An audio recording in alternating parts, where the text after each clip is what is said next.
नमस्कार साथियों, मैं तुल भारत और आज हम कक्षा 8 की जो सामाजिक विज्ञान की पाठ्यपुस्तक है, सामाजिक एवं राजनीतिक जीवन, राजनीति विज्ञान की पाठ्यपुस्तक है। ये हमारी एसएसटी के अंतर्गत उसका पाठ 1 संविधान, उसके बारे में आज हम पढ़ने जा रहे हैं कि संविधान क्या है। भारतीय संविधान के बारे में आज हम विशेष जानकारियाँ इकट्ठी करेंगे और ये जो हमारा जो चैप्टर होगा ये भारतीय संविधान मुख्य लक्षण, आज हम इसके बारे में पढ़ेंगे। इससे पहले हमने इस चैप्टर को 2 भागों में डिवाइड करके हमारी वीडियो जो है वो चैनल पे अपलोडेड है। अगर आपने नहीं देखी है तो आप देख सकते हैं। हमने एक कहानी के माध्यम से, ठीक है, आपको बताया था कि इस अध्याय में हम फुटबॉल के खेल से किसी देश को संविधान की जरूरत क्यों पड़ती है। ठीक है, अगर आपने वो दोनों वीडियो नहीं देखी है तो आप जरूर देख लीजिएगा।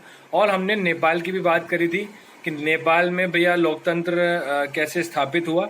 ठीक है, आज हम जो बात करेंगे, आज हम बात करेंगे आपके सामने, और हमने एक कहानी के माध्यम से भी पढ़ा था कि जिसके अंदर आप देखेंगे कि कुछ बच्चे होते हैं, बास्केटबॉल और क्या कहते हैं क्रिकेट की एक तरीके से लड़ाई सी हो जाती है स्कूल के अंदर, जिसमें बच्चे जो होते हैं ये कहते हैं कि भाई चलो वोट कर लेते हैं, जिसके ज़्यादा होंगे, जो ज़्यादा जिसकी तरफ होंगे हम वही गेम खेलेंगे। तो लोकतंत्र के महत्व बताया कि लोकतंत्र में संविधान का एक महत्वपूर्ण काम ये होता है कि कोई भी ताकतवर समूह किसी दूसरे कम ताकतवर समूह या लोगों के खिलाफ अपनी ताकत का इस्तेमाल ना करे। नीचे दिए गए चित्र कथा पट में कक्षा के भीतर के घटना के आधार पर इस बात को समझाया गया है। ठीक है, तो ये तो सारी चीजें हैं इसके अंदर बताया गया है। आज हम पढ़ेंगे संविधान के मुख्य लक्षण, भारतीय संविधान के मुख्य लक्षण। ठीक है, तो 20वीं सदी तक आते आते भारतीय राष्ट्रीय आंदोलन कई दशक पुराना हो चुका था।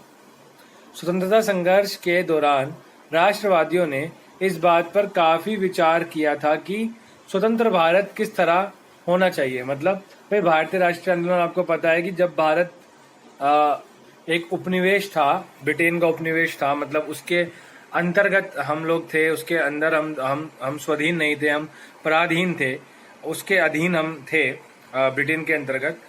तब जो ब्रिटिश साम्राज्य था उससे आज़ादी पाने के लिए 20वीं सदी में हमने भारतीय राष्ट्रीय आंदोलन, जिसमें आपको पता गोपाल कृष्ण गोखले, बाल गंगाधर तिलक, ठीक है, आपका लाला लाजपत राय और आपका रविंद्रनाथ टैगोर, महात्मा गांधी जी, नेहरू जी, मोतीलाल नेहरू और लियाकत अली, मतलब आप देखोगे कि क्या कहते हैं मुस्लिम लीग भी फिर हमारे साथ जुड़ गई थी।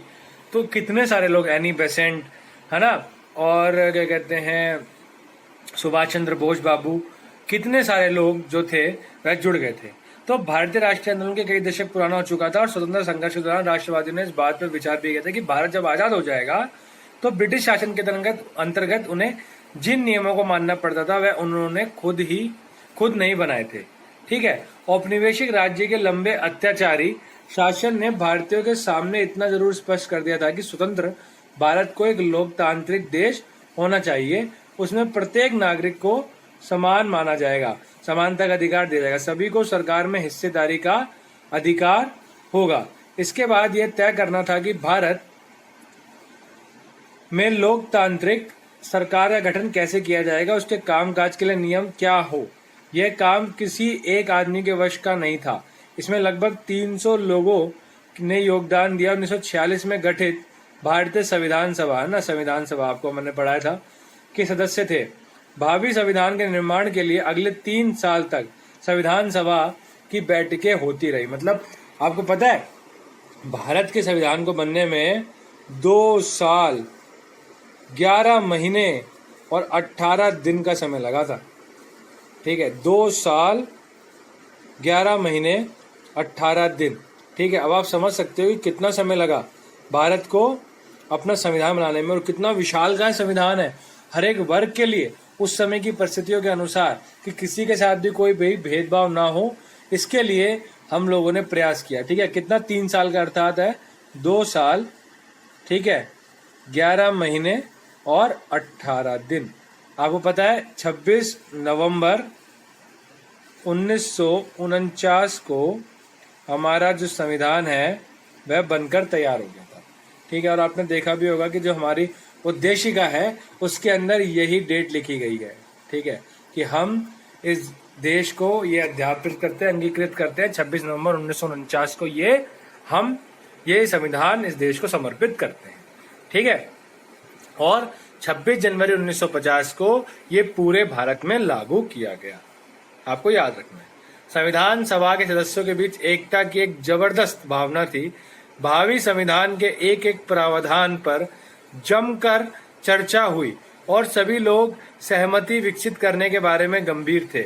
उपरोक्त चित्र के मध्य में सरदार वल्लभ भाई पटेल दिखाई दे रहे हैं, जो संविधान सभा के महत्वपूर्ण सदस्य थे। आपको पता है कि जो हमारे सरदार वल्लभ भाई पटेल थे, उन्होंने क्या किया था कि जो प्रांतीय सभा थी, प्रांतीय जो कमेटी थी हमारी संविधान की, जिससे जो प्रांतों को जोड़ने का काम कर रही थी, उसके जो हेड थे वो सरदार वल्लभ भाई पटेल थे।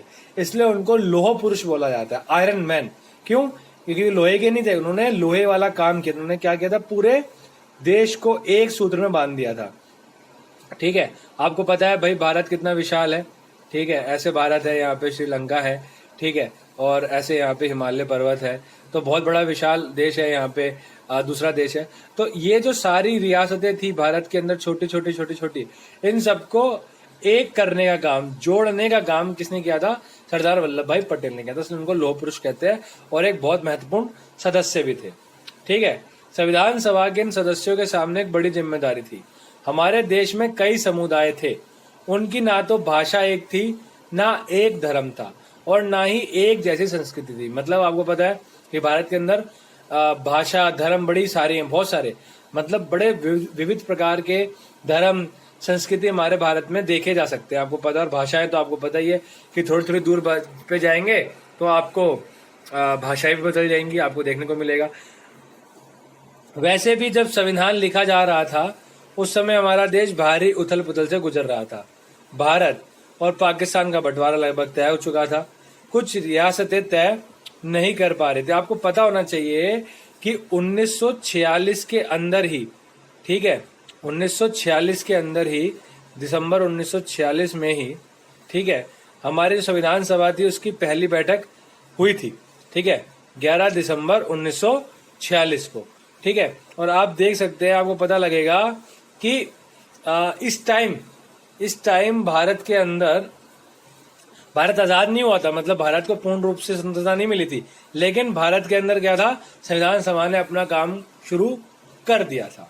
ठीक है, संविधान सभा ने अपना काम कर दिया था, शुरू कर दिया था। और कैबिनेट मिशन के तहत 1946 में ही, जो आप देखेंगे कि 1946 के अंदर ही आप देखेंगे कि जो भारत की जो संविधान सभा थी वह गठित हो गई थी एक तरीके से। ठीक है, तो हम चलिए आगे चलते हैं।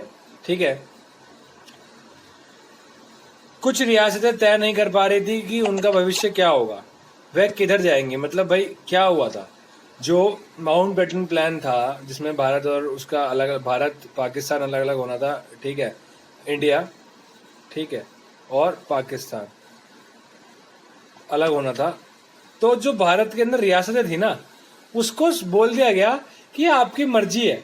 ठीक है, मतलब प्रिंसली स्टेट, रियासतें, ठीक है, जो प्रिंसली स्टेट थे उनको बोल दिया गया आपकी मर्जी है, आना चाहो तो भारत में जा सकते हो, वरना पाकिस्तान है, वरना आजाद रहना तो आजाद रह लो। ठीक है, मतलब भारत को बिल्कुल छिन्न भिन्न करने का उन लोगों का इरादा था। उन्होंने इस प्रकार से अपने नियम कानून बनाए थे अंग्रेजों ने कि भारत को बिल्कुल तोड़ के भेजे।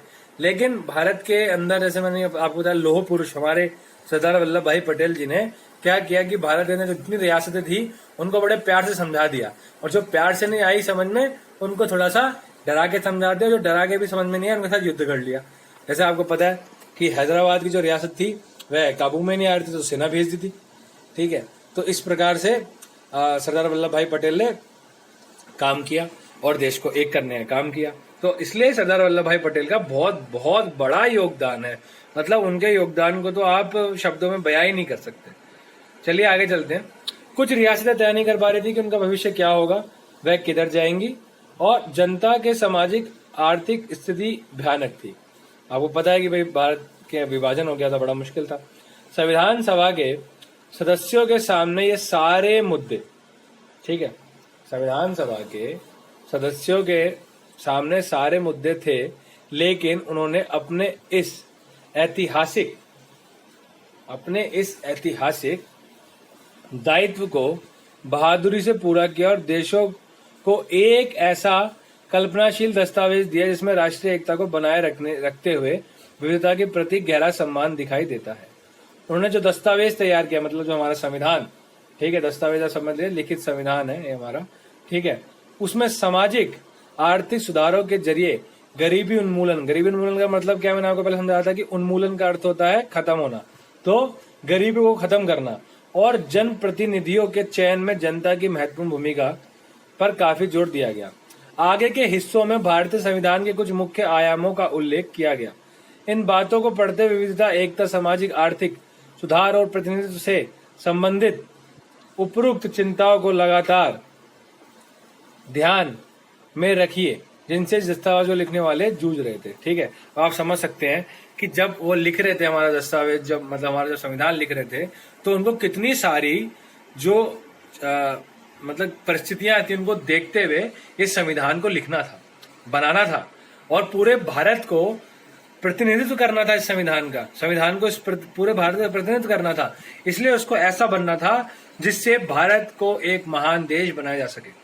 इसे समझने की कोशिश कीजिए कि उन्होंने स्वतंत्र भारत को एक शक्तिशाली लोकतांत्रिक समाज बनाने के उद्देश्य को पूरा करने के साथ इन चिंताओं को किस तरह हल किया होगा, ये आपको भी कोशिश करनी है। ठीक है, आगे चलते हैं।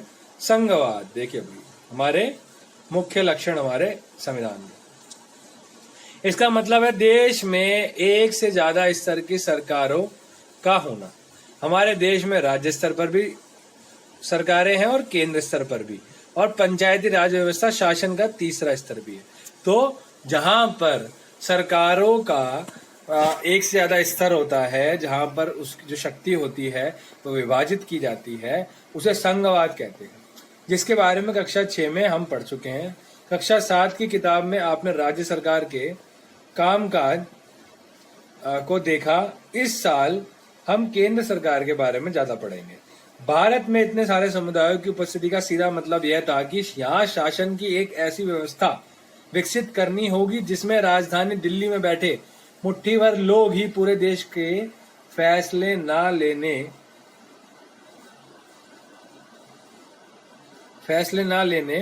लगे।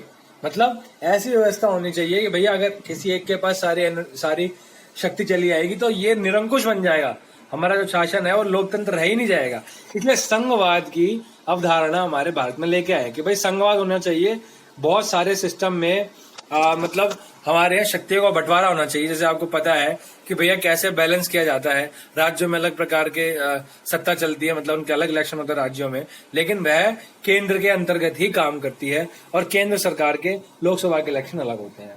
ठीक है, जो कि सेंटर से कानून बनाते हैं, जिनका जो प्रतिनिधि है वो लोकसभा के सदस्य करते हैं। इसलिए प्रांतीय स्तर पर भी सरकार की व्यवस्था की गई ताकि इलाकों के हिसाब से अलग फैसले भी लिए जा सके।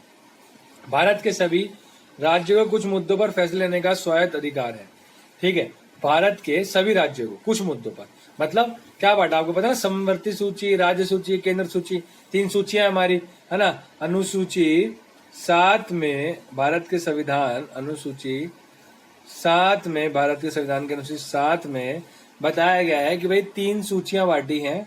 ठीक है, केंद्र, स्टेट और कॉमन, समवर्ती सूची। ठीक है, अब इसमें क्या है भाई, सेंटर के अंदर कि भाई सेंटर में कुछ विषय दे दिए, उस पे केंद्र कानून बनाएगा, कुछ पे राज्यों को दे दिया कि भाई राज्य कानून बनाएंगे अपने उस पर, कुछ पे समवर्ती दे दिया कि भाई राज्य भी बना सकते हैं और केंद्र सरकार भी बना सकती है। ठीक है, इस प्रकार से समवर्ती करा दिया, भाई बराबर समान अधिकार है आपको। ठीक है, कॉमन कर दिया। राष्ट्रीय महत्व के सवालों पर सभी राज्यों को केंद्र सरकार द्वारा बनाए गए कानूनों को मानना पड़ता है। अब भाई राष्ट्र के स्तर पर जो केंद्र हमारी संसद कानून बनाती है उसको सभी राज्यों को मानना पड़ता है। कार्य क्षेत्र की स्पष्टता के लिए संविधान के में कुछ सूचियां दी गई हैं जिनमें बताया गया है कि कौन से स्तर की सरकार किन मुद्दों पर कानून बना सकती है। मैंने अभी आपको बताई सूचियों के बारे में, 3 सूचियों के बारे में। इसके साथ संविधान यह भी तय करता है कि प्रत्येक स्तर की सरकार अपने कार्यों के लिए पैसे का इंतजाम कहां से कर सकती है। संघवाद के अंतर्गत राज्य केवल केंद्रीय सरकार के प्रतिनिधि नहीं होते, उन्हें भी संविधान से ही अपनी ताकत और अधिकार मिलते हैं। भारत के सभी लोग इन सभी स्तरों की सरकारों द्वारा बनाए गए कानून और नीतियों के अंतर्गत आते हैं। ठीक है, अब आपको समझ में आया कि उन्हें भी संविधान, राज्यों को जो शक्ति होती है वह संविधान देता है, और भारत के सभी लोग इन सभी स्तरों की सरकारों द्वारा बनाए गए कानूनों और नीतियों के अंतर्गत आते हैं। ठीक है, मतलब केंद्र बनाएगा, राज्य बनाएगा, उन सभी के कानूनों के अंतर्गत भारत के जनता आती है। आगे चलते हैं, संसदीय शासन पद्धति। भैया, संसदीय शासन पद्धति की सबसे महत्वपूर्ण जो एक क्या कहते हैं, महत्वपूर्ण एक आप विशेषता बोल सकते हैं, या एक लक्षण बोल सकते हैं, या एक आप उसकी पहचान बोल सकते हैं कि जो कार्यपालिका होती है वो विधान पालिका के प्रति उत्तरदायी होती है। मतलब जो कार्यपालिका है, जो मंत्री परिषद है हमारी, या जितने भी ब्यूरोक्रेट्स है, जितने भी हमारे जो लोग जो भारत की नीतियों का निर्माण लागू करते हैं, क्रियान्वित करते हैं ग्राउंड लेवल पे, वह सब क्या है, वह सब हमारे विधायिका, ठीक है, जो हमारी संसद है, ठीक है, संसद के जो निचला सदन है लोकसभा के प्रति क्या है, उत्तरदायी है। ठीक है, तो कार्यपालिका, ठीक है, जो हमारी कार्यपालिका है, एग्जीक्यूटिव जो है हमारा, ठीक है, वह किसके प्रति उत्तरदायी है, संसद के प्रति उत्तरदायी है। ठीक है, लोग विधायिका के प्रति उत्तरदायी, क्योंकि विधायिका जो है, संसदीय तो विधायक अपने बिल बनाती है। सरकार के सभी स्तरों पर प्रतिनिधियों का चुनाव लोग खुद करते हैं। कक्षा 7 की किताब के शुरू में कांता की कहानी दी गई थी, जो वोट डालने के लिए कतार में खड़ी है। भारत का संविधान अपने सभी वयस्क नागरिकों को वोट डालने का अधिकार देता है। संविधान के सदस्य जब संविधान की रचना कर रहे थे, देखिए यहाँ पे ना सब लोग वोट की लाइन में लगे हैं वोट डालने के लिए, आप देख सकते हो। आगे चलते हैं, तो उन्हें लगा कि स्वतंत्रता संघर्ष ने भारतीय जनता को वयस्क मताधिकार का प्रयोग करने के योग्य बना दिया है। उन्हें विश्वास था कि इससे न केवल लोकतांत्रिक सोच व तौर तरीकों का प्रोत्साहन मिलेगा, बल्कि जाति, वर्ग और औरत मर्द के फर्क पर आधारित ऊंच नीच की बेड़ियों को भी तोड़ा जाएगा। मतलब जो भेदभाव है, ठीक है, लिंग के आधार पर, जाति के आधार पर, ठीक है, वह सब ऊंच नीच के आधार पर, वह सब हम तोड़ देंगे वयस्क मताधिकार के आधार पर। ठीक है, सार्वभौमिक मताधिकार का मतलब है कि अपने प्रतिनिधियों को चुनने में देश के सभी लोगों को सीधी भूमिका होती है। इसके अलावा हर व्यक्ति खुद चुनाव भी लड़ सकता है, चाहे उसकी सामाजिक पृष्ठभूमि कैसी भी क्यों ना हो। ये प्रतिनिधि जनता के प्रति जवाबदेह होते हैं। लोकतांत्रिक कार्य पद्धति में प्रतिनिधित्व क्यों महत्वपूर्ण होता है, इसके बारे में आप इसी पुस्तक की दूसरी इकाइयों में विस्तार से पढ़ेंगे। तो आपने संसद के बारे में पढ़ा कि भैया संसद में हम जनताओं को अपने प्रतिनिधि चुनने का अधिकार है, और हम वोट के माध्यम से, सार्वभौमिक वयस्क मताधिकार के माध्यम से उन्हें चुनते भी हैं। सबको बराबर का अधिकार है। शक्तियों का बंटवारा भी मैंने आपको बताया था। संविधान के अनुसार सरकार के 3 अंग, विधायिका, कार्यपालिका और न्यायपालिका। ठीक है, आपको पता है ये तीनों जो है सरकार के अंग होते हैं। 3 अंग हैं भारत के अंदर भी, विधायिका, कार्यपालिका और न्यायपालिका। विधायिका में हमारे निर्वाचित प्रतिनिधि होते हैं, मतलब जिनको हम चुनते हैं। कार्यपालिका ऐसे लोगों का समूह है जो कानूनों को लागू करने और शासन चलाने का काम देखते हैं। न्यायालयों की व्यवस्था को न्यायपालिका कहा जाता है, मतलब जो कोर्ट होते हैं, आपको पता, जजेस वगैरह, वकील वगैरह, जहाँ पे मुकदमे जो होते हैं हमें न्याय दिलाने का काम करते हैं, जिसके बारे में हम इस पुस्तक की इकाई 3 में पढ़ेंगे। सरकार की किसी भी शाखा द्वारा सत्ता के दुरुपयोग को रोकने के लिए प्रावधान किया गया है कि इन सभी अंगों को शक्तियां एक दूसरे से अलग अलग होगी। शक्तियों के इस बंटवारे के आधार पर प्रत्येक अंग दूसरे अंग पर अंकुश रखता है, और इस तरह तीनों अंगों के बीच में शक्ति का संतुलन है, सत्ता का संतुलन बना रहता है। ठीक है, आगे चलते हैं। देखो यहाँ पे संविधान सभा के सदस्यों को भय था कि कहीं कार्यपालिका इतनी ताकतवर ना हो जाए कि विधायिका के प्रति अपने दायित्वों की उपेक्षा ही करने लगे।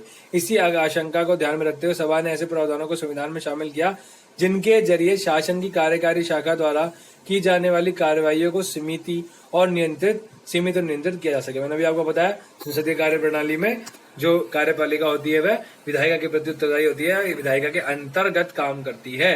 ठीक है, तो ताकि भाई जो लोग काम कर रहे हैं उनके अंदर इतनी ताकत ना जाए, हम तो भैया लागू कर रहे हैं, हम तो बिल्कुल निरंकुश बन जाएंगे, हम तो किसी को कुछ जो बोलता है बोलने दो, अब कानून बन गया हम तो करेंगे। इसलिए विधायिका को अच्छा बनाया कि अगर ढंग से काम नहीं कर रहे तो हम कानून बदल देंगे, उसमें संशोधन लेके आ जाएंगे। और जो लोग काम कर रहे हैं उनको बताना पड़ेगा, संसद में समितियों को बताना पड़ेगा हमने ये काम किया है, ये काम हुआ है नहीं हुआ है। वो लोग पूछ भी सकते हैं, पूछेंगे, ठीक है। कौन लोग? विधायिका जो है वो पूछेगी। और न्यायपालिका कार्यपालिका और विधायिका से अलग है, बिल्कुल उसको स्वतंत्र रखा गया है ताकि कार्यपालिका विधायपालिका का प्रभाव न्यायपालिका पे ना पड़े और न्यायपालिका स्वतंत्र रहकर क्या करे, न्याय दे सके, न्याय दिला सके। जब संविधान सभा ने सार्वभौमिक वयस्क मताधिकार के सिद्धांत को स्वीकृति दी थी तो सभा के सदस्य A.K. अय्यर ने कहा था, यह कदम आम आदमी और लोकतांत्रिक शासन की सफलता में गहरी आस्था का द्योतक है और इस विश्वास पर आधारित है कि वयस्क मताधिकार के जरिए लोकतांत्रिक सरकार की स्थापना ज्ञानोदय लाएगी। यह आम आदमी के कुशल क्षेम, जीवन स्तर, सुविधा और बेहतर जीवन स्थिति को प्रोत्साहन देगी। ये जो संविधान सभा के सदस्य थे A.K. अय्यर जी, उन्होंने बोला था कि जो ये हमारा वयस्क मताधिकार होगा जिसमें 18 साल से ऊपर के मतलब जो बच्चे लोग हैं, हम जनता है जो वोट दे सकेगी। पहले ये 21 साल था, बाद में इसको 18 साल किया गया। तो ये लोकतंत्र की सरकार का जो स्थापना है उसके अंदर ज्ञान तो लेके आएगी, लोगों का जो स्तर होगा वो बढ़ेगा, भारत का जो स्तर है वो जीवन स्तर है, जीवन की स्थिति है वो बहुत बढ़ेगी, ठीक है। तो Austin ji 1966 the Indian constitution cornerstone of a nation, Clarendon press Oxford, इस किताब में है। और नीचे दिए गए चित्र में आप लोगों ने वोट डालने के लिए कतार में लोगों को देख लिया कैसे खड़े हुए हैं भैया, मजेदार तरीके से। आप भी जब बड़े होंगे, अब तो कोरोना का टाइम हो गया, अब तो लाइन में भी बहुत दूर दूर खड़े होते हैं, लेकिन सच में इसी प्रकार से लोग खड़े होते थे, ठीक है। और लोग बात करते थे एक दूसरे से, भैया तुम किसको, अच्छा तुम्हें पता है ये वो, मतलब एक दूसरे से बात किया करते थे, ठीक है। शक्तियों का बंटवारा हो गया है, ये भी हो गया है। इस अध्याय में राज्य शब्द का अक्सर इस्तेमाल किया गया है। ध्यान रखें इसका मतलब राज्य सरकारों से नहीं है। जब हम राज्य शब्द का इस्तेमाल करते हैं तो हम उसे सरकार से भिन्न अर्थ में लेते हैं। सरकार की जिम्मेदारी होती है कानून बनाना और लागू करना, लेकिन चुनाव के जरिए सरकार बदल सकती है।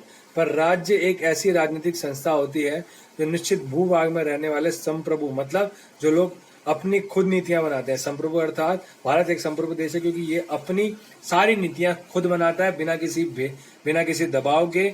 ये अपने विदेश मंत्रालय, अपने देश के अंदर के सारे कानून नियम बिना किसी के दबाव के, अपने सूझबूझ से, अपनी जनता के प्रतिनिधि जो होते हैं वह मिलकर बनाते हैं, लोगों का प्रतिनिधित्व करती है। इस आधार पर हम भारतीय राज्य, नेपाली राज्य आदि की बात कर सकते हैं। भारतीय राज्य की एक लोकतांत्रिक सरकार है। सरकार या कार्यपालिका राज्य का एक हिस्सा होती है। राज्य का मतलब सरकार से कहीं ज्यादा व्यापक होता है, उसे सरकार के स्थान पर इस्तेमाल नहीं किया जा सकता। अब आप समझ लो कि राज्य कितना बड़ा है, ठीक है। सरकार भी उसके अंतर्गत आती है, ठीक है। मौलिक अधिकार, भाई मौलिक अधिकार के बारे में थोड़ा सा पढ़ लेते हैं। चैप्टर हमारा ऑलमोस्ट डन होने वाला है, ठीक है। तो इसको खत्म ही कर देते हैं आज हम चैप्टर को, ताकि दिक्कत ना हो। मौलिक अधिकार, मौलिक अधिकारों वाला खंड भारतीय संविधान की अंतरात्मा भी कहलाता है। मतलब भाग 3 भारतीय संविधान के जो भाग 3 है उसके अंदर मौलिक अधिकारों के बारे में बात की गई है। अनुच्छेद आप बताओगे, अनुच्छेद 12 से लेके अनुच्छेद 35 तक, ठीक है। आपको ये याद रखना है, मौलिक अधिकारों का वर्णन किया गया है 12 से 35 तक संविधान के भाग 3 के अंदर, ठीक है। और इसको क्या बोला गया? अंतरात्मा। किसकी अंतरात्मा? संविधान की अंतरात्मा भी कहते हैं। औपनिवेशिक शासन ने राष्ट्रवादियों के दिमाग में राज्य के प्रति संदेह का भाव पैदा कर दिया था। इसलिए राष्ट्रवादी चाहते थे कि स्वतंत्र भारत में राज्य की सत्ता के दुरुपयोग से बचने के लिए कुछ लिखित अधिकार होने चाहिए। लिहाजा मौलिक अधिकार देश के सभी नागरिकों को राज्य की सत्ता के मनमाने और निरंकुश इस्तेमाल से बचाते हैं। इस तरह संविधान राज्य और अन्य व्यक्तियों के समक्ष व्यक्तियों के अधिकारों की रक्षा करता है। विभिन्न अल्पसंख्यक समुदाय भी चाहते थे कि संविधान में ऐसे अधिकारों को शामिल किया जाए जो उनके समूह की रक्षा कर सके। फलस्वरूप बहुसंख्यकों ने अल्पसंख्यकों के अधिकारों की रक्षा का आश्वासन भी संविधान में दिया गया है। मतलब बहुसंख्यक वो लोग जो भारत में ज्यादा जन की संख्या है, अल्पसंख्यक मतलब जो लोगों की संख्या कम है। जैसे आप देखेंगे ईसाई अल्पसंख्यक है, सिख अल्पसंख्यक है, बौद्ध जैन ये अल्पसंख्यक है, क्योंकि इनकी जो जनसंख्या है वह बहुत कम है। मतलब अगर देखा जाए तो ज्यादातर जनसंख्या भारत के अंदर हिंदुओं की है, तो उनको बहुसंख्यक बोला जाता है। इन मौलिक अधिकारों के बारे में डॉक्टर अंबेडकर ने कहा था कि इनका दोहरा उद्देश्य है। पहला, हर एक नागरिक ऐसी स्थिति में हो कि वह उन अधिकारों के लिए दावेदारी कर सके, और दूसरा ये अधिकार हर उस सत्ता और संस्था के लिए बाध्यकारी है जिसे कानून बनाने का अधिकार दिया गया है। मौलिक अधिकार के अलावा हमारे संविधान में एक खंड नीति निर्देशक तत्वता भी है, भाग 4। ठीक है, भाग 4 अनुच्छेद अभी 35 था, अनुच्छेद 36 से अनुच्छेद 51 तक। ठीक है, भाग 4 याद रखना। ठीक है, राज्य के नीति निर्देशक तत्व। संविधान सभा के सदस्यों ने खंड इसलिए जोड़ा था ताकि और ज्यादा सामाजिक व आर्थिक सुधार लाए जा सके। वे चाहते थे कि स्वतंत्र भारतीय राज्य जनता के गरीबी दूर करने वाले कानून और नीतियां बनाते हुए इन सिद्धांतों को मार्गदर्शक के रूप में हमेशा अपने सामने रखें। निम्नलिखित परिस्थितियों में कौन से मौलिक अधिकार का उल्लंघन हो रहा है? ठीक है, ये अभी मैं आपको ये पहले दिखा देता हूँ। मौलिक अधिकारों के बारे में बात की गई है। क्या बात की गई है? देखो, भारतीय संविधान में उल्लेखित मौलिक अधिकारों में से कुछ अधिकार: समानता का अधिकार। कानून की नजर में सभी लोग समान हैं। इसका मतलब है कि सभी लोगों को देश का कानून बराबर सुरक्षा प्रदान करेगा। देखो भैया, 6 मौलिक अधिकार है हमारे। पहला है संविधान में समानता का अधिकार, जो कि 14 से लेके 18 अनुच्छेद। ठीक है, आर्टिकल 14 से 18 आपने पढ़ा भी होगा, नहीं पढ़ा तो अभी आप यहाँ पढ़ लो। मैं आपको बता रहा हूँ साथ साथ में कि कानून की नजर में सब लोग समान हैं। देश का कानून बराबर सुरक्षा प्रदान करेगा जनता को, यहाँ के सभी लोगों को। इस अधिकार में यह भी कहा गया है कि धर्म, जाति, लिंग के आधार पर किसी भी नागरिक के साथ भेदभाव नहीं किया जा सकता। खेल के मैदान, होटल, दुकान इत्यादि सार्वजनिक स्थानों पर सभी को बराबर पहुंच का अधिकार होगा। रोजगार के मामले में राज्य किसी के साथ भेदभाव नहीं कर सकता, लेकिन इससे कुछ अपवाद है जिनके बारे में इसी किताब में हम आगे पढ़ेंगे। छुआछूत की प्रथा का समाप्त किया गया। अनुच्छेद 17 के अंतर्गत उसका उन्मूलन कर दिया गया। स्वतंत्रता का अधिकार अनुच्छेद 19 से 22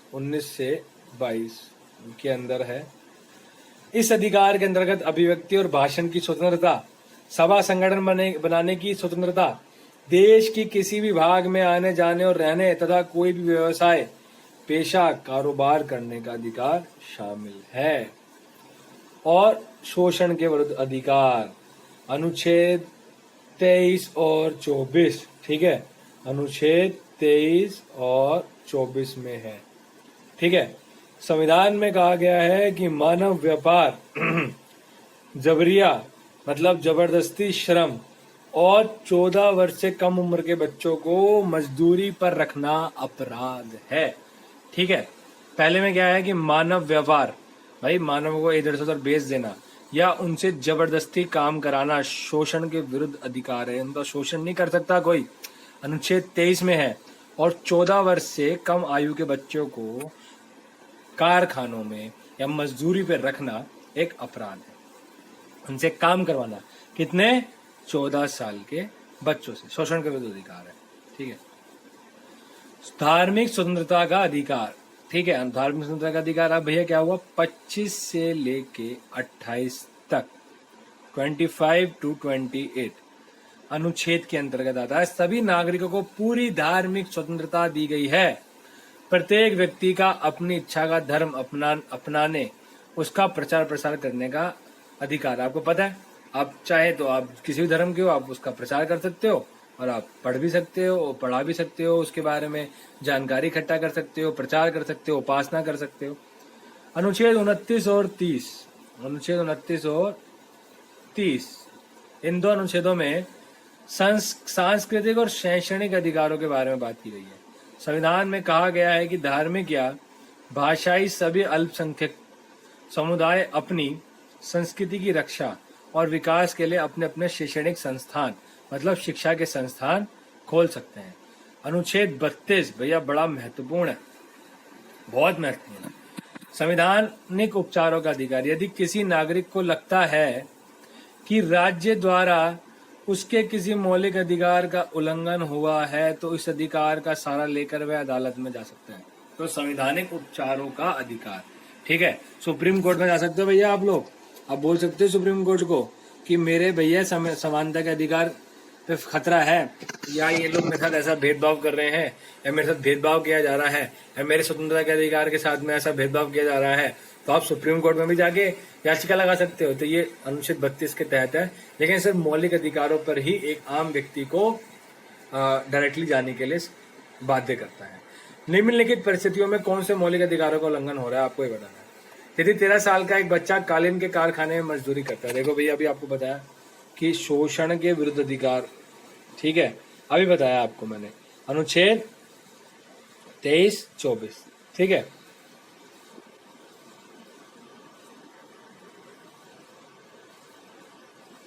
यदि किसी राज्य का कोई निधन दूसरे राज्य के लोगों को अपने राज्य में काम करने से रोकता है, भैया काम करने से, व्यवसाय करने से रोक रहा है, ठीक है। अभी आपको बताया कि व्यवसाय वगैरह ये सब क्या है, ये सब है हमारा स्वतंत्रता के अधिकार में। यदि किसी जनसमूह के राजस्थान में तेलुगु माध्यम का स्कूल खोलने की अनुमति नहीं दी जाती है, तो भैया क्या है, अभी क्या हुआ आपको, अभी हमने बताया था संस्कृति और शिक्षा का अधिकार जो है, ठीक है, सांस्कृतिक और शैक्षणिक अधिकार। यदि सरकार सशस्त्र बलों में कार्यरत किसी अधिकारी को इसलिए पदोन्नति नहीं दे रही क्योंकि वह अधिकारी महिला है, तो अभी आपको देखा कि भैया पदोन्नति का कहाँ पे था हमारा, समानता के अंदर। आप देख सकते हैं कि आप देखेंगे कि रोजगार के मामले में राज्य किसी के साथ भेदभाव नहीं करेगा, ठीक है। तो महिला के आधार पर आप उसके साथ भेदभाव नहीं कर सकते हो नौकरी के आधार पर। तो समानता का अधिकार हो गया, क्योंकि लिंग के आधार पर समानता की बात करता है भारत सरकार। 5वां धर्मनिरपेक्षता। धर्मनिरपेक्ष राज्य वह होता है जिसमें राज्य अधिकृत रूप से किसी भी धर्म को राजकीय धर्म के रूप में बढ़ावा नहीं देता। इसके बारे में हम अगले अध्याय में विस्तार से पढ़ेंगे। मतलब जिसका कोई विशेष धर्म नहीं है, जिस राज्य का, हम ये नहीं कह सकते भैया इस हमारे भारत का कोई धर्म है, मतलब यहाँ पे सारे धर्मों की अनुमति है और सब धर्म एक जैसे संभाव है, सबको एक ही कानून की दृष्टि में, सभी एक ही दृष्टि में सबको देखा जाएगा, कोई भी विशेष नहीं है और कोई भी कम नहीं है, ठीक है। जब आप इस बात को समझने लगे होंगे कि कभी कभी देश का इतिहास ये तय कर देता है कि देश का संविधान कैसा होगा। संविधान उन आदर्शों को तय करने में एक महत्वपूर्ण भूमिका निभाता है जिन्हें हम अपने देश और अपने प्रतिनिधियों के जरिए साकार करना चाहते हैं। जिस तरह फुटबॉल के नियम बदलते ही खेल बदल जाता है, उसी तरह जिन देशों के संविधान में भारी बदलाव आ जाते हैं, वहां के देश का बुनियादी स्वरूप भी बदल जाता है। हम नेपाल में देख चुके हैं, वहां लोकतंत्र बनने की जरूरत के साथ ही एक नए संविधान की जरूरत भी पैदा हो गई थी। ऊपर हमने भारतीय संविधान के जिन आयामों का जिक्र किया, मौलिक अधिकार, धर्मनिरपेक्ष, संघवाद, ठीक है, और क्या किया था हमने, संसदीय पद्धति, और एक और था हमारे पास में, हाँ, शक्तियों का बंटवारा, ठीक है। तो आप जो ये जो चीजें थी, ये जो 5 चीजें आप देख सकते हैं, ठीक है, जिनके आधार पर हमने क्या किया था,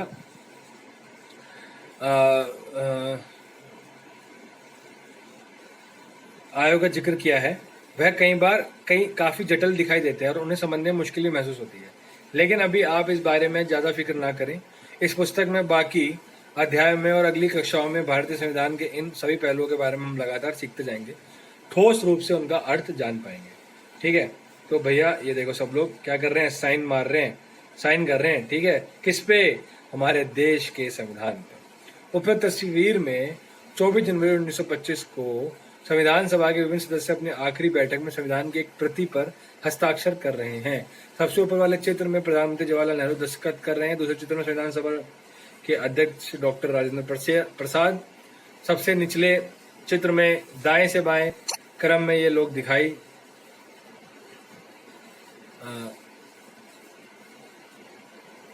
हाँ, सबसे निचले चित्र में दाएं से बाएं क्रम में ये लोग दिखाई दे रहे हैं। श्री जयराम दास दौलतराम खाद्य एवं कृषि मंत्री थे। राजकुमारी अमृता कौर स्वास्थ्य मंत्री, डॉक्टर जॉन मैथाई वित्त मंत्री, सरदार वल्लभ भाई पटेल उप प्रधानमंत्री तथा उनके पीछे श्री जगजीवन राम श्रम मंत्री खड़े हुए हैं, आप देख सकते हैं, ठीक है।